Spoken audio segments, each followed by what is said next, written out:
Police raid Magaya's home.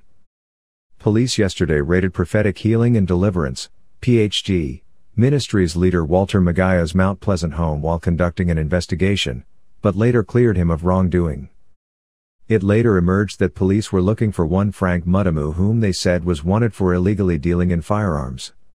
There are reasonable grounds for believing that Frank Mudamu of house number 18, Cuba Road, Mount Pleasant, Harare, committed a crime of contravening of Section 41A of the Firearms Act, Chapter 1009, unlawful possession of a firearm, where it is believed that the accused is in possession of several firearms, ammunition and arms of war. The search warrant read in part.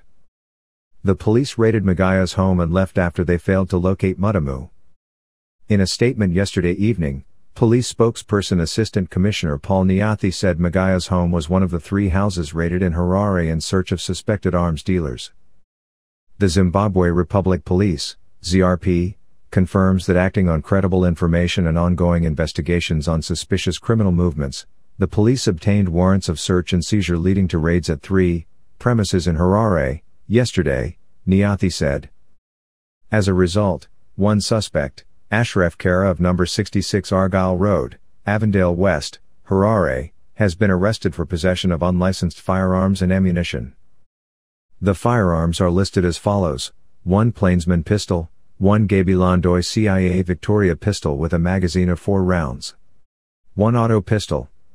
6.35 mm with a magazine of 3 rounds. 1 Brevetta auto pistol, CZ magazine with 1 round and a pistol hoister. Magaya is founder of PHD Ministries. In 2018, the Clerics P.H.D. Ministries church premises were raided by the police after he claimed that he had found a drug, Aguma, which cures HIV and AIDS. Magaya has also faced a few rape accusations, although the complainants would later drop the charges.